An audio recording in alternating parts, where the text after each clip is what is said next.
So this is part 3 of my story of how I went through a process with the Lord to my freedom. For you to go listen to part 2 and part 1 on my process to freedom. But this is part 3. So I'm going to look down at my journal. That's going to be my notes of what I wrote. So on August 15th it was a very exciting day. Several things happened. Actually, 3 things happened that day, but I'm going to get to the deliverance part. So I was out working and I just started this praying and asking the Lord, something that He has heard before on my journey, if you're not new here. Lord, why am I still struggling with my finances? Why is it like I'm going through this cycle? Why I cannot break free from what's holding me? Every month I'm going through the same thing. But specifically, what I did say also was, so I have 2 good friends of mine.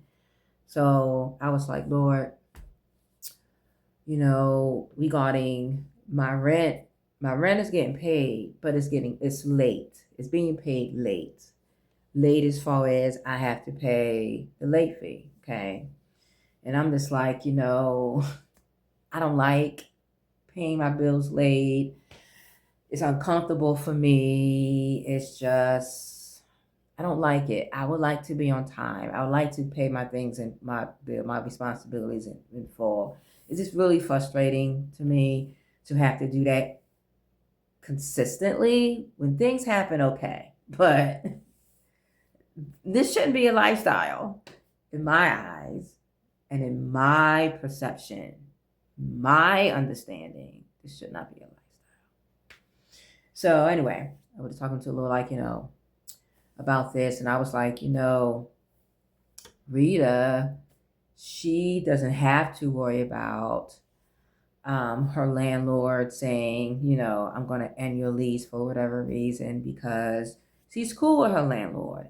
And my girlfriend Thelma, she don't have to worry about that either, because she's cool with her landlord. And before I said something else out of my mouth, I'm like, they don't have to worry about or have the concern about, getting a letter or email saying, I'm not continuing your lease. And before I got to even say that part, the Lord was like, neither do you.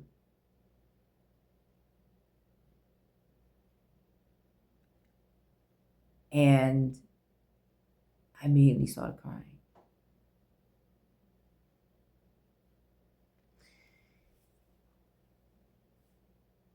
I started crying, deep cry, because in that moment, I was just really just pouring out to him, just expressing my frustration and like I said, my lack of understanding, like what is going on, what else needs to be pulled out of me from the root, what is the residue that's going on, what is the stronghold, because I don't want to be like this. I don't want to have to keep worrying about this and going through this, and what sometimes I need to borrow money, and this borrow money. Now feel like I have to work harder to pay the person back. And then, this was over the summer when my income was different, but I just keep going through this whole things. And when the Lord said that, neither do you, you don't have to worry about your financial responsibilities. You don't have to worry about your landlord sending you a lease as if, caught you off guard. You don't have to worry about being in lack either. You don't have to worry about that either.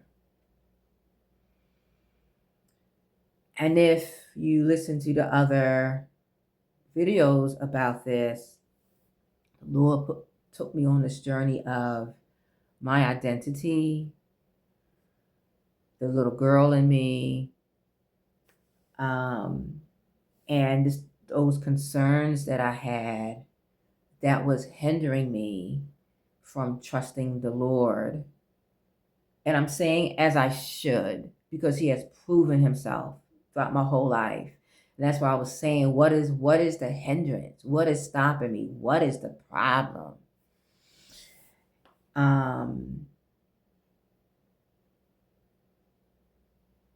Neither do you. I don't have to worry about that. I don't have to not trust him. I need to trust in the Lord with all my heart and lean not to my own understanding. And it goes back to what I had stated in the other the other videos. Being held down to the expectation of society and culture can really debilitate you. The more you focus on what society and the world say what you should do and what you need to do, when you are not doing those things, or you're not showing up that way, or you don't have the things that will allow you to do what society says you should do, if you don't have those things, that can affect you emotionally, mentally, and physically. That is a part of my journey, because that is what I've been doing at different levels, but the heart posture has been the same. Even though I've been giving my heart and my mind and my soul to the Lord almost daily,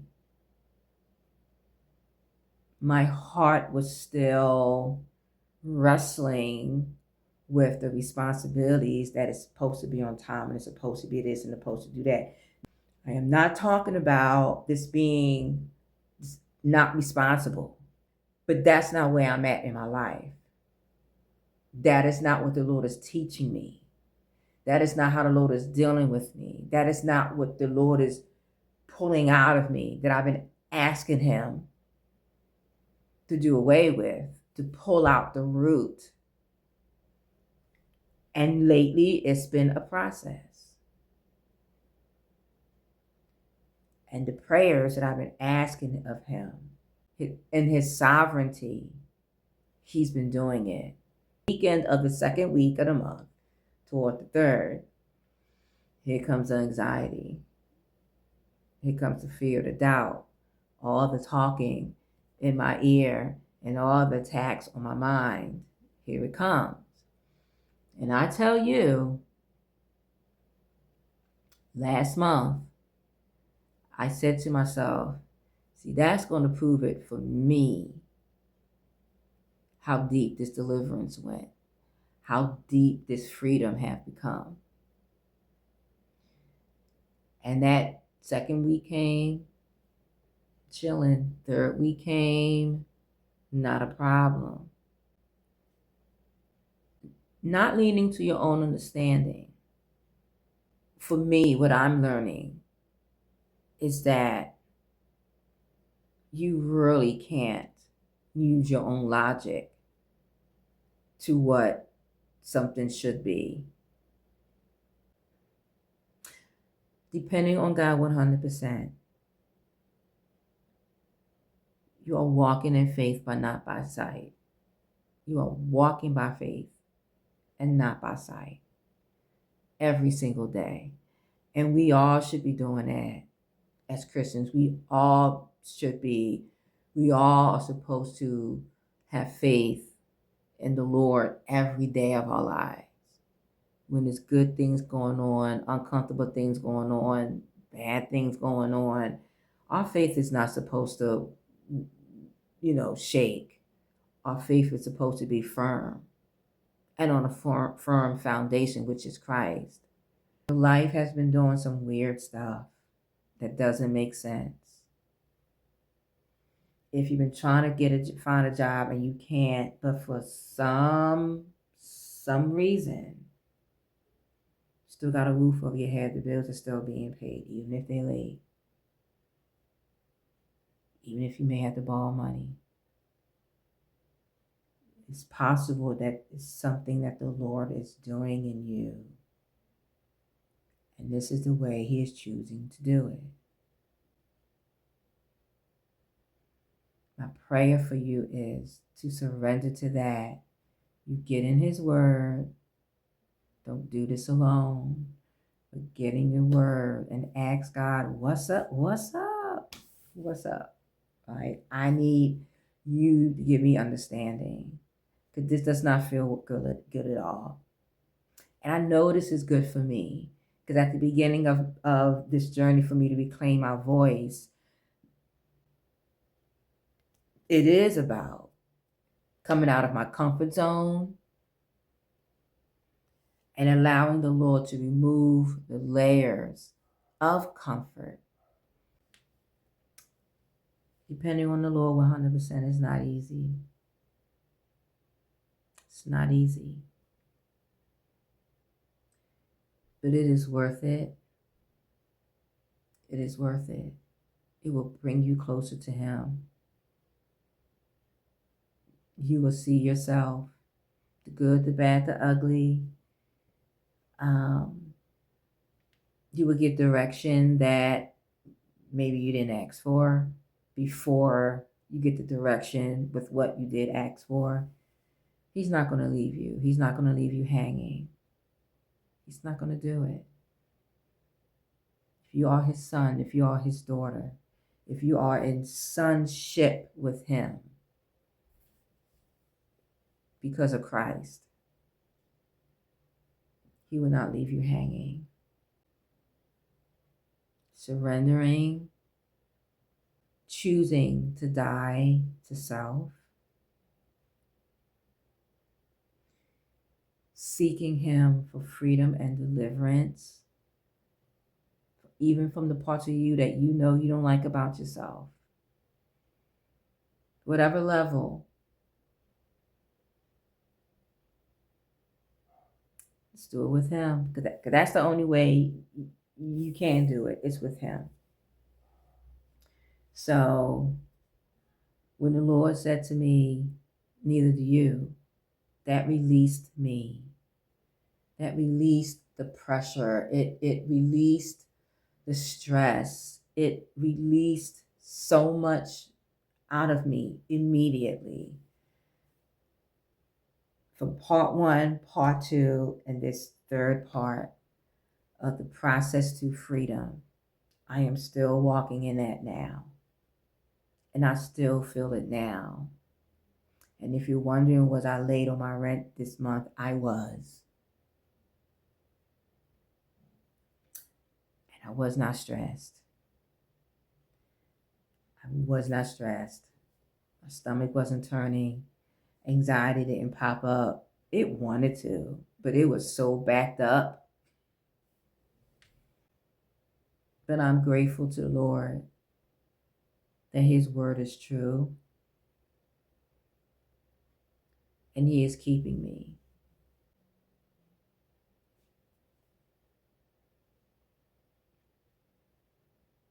I could bring my faithfulness to His consistent, non-wavering faithfulness.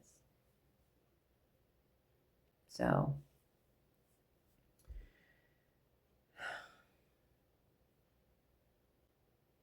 if you trust in the Lord, just know, I'm going to tell you what He said to me.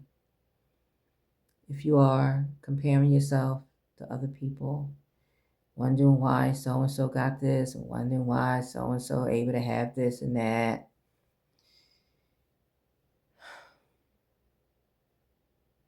you don't have to. You don't have to compare yourself. You don't have to wish you had this or that. You don't have to stress over what you don't have. You don't have to. Keep praying, keep going.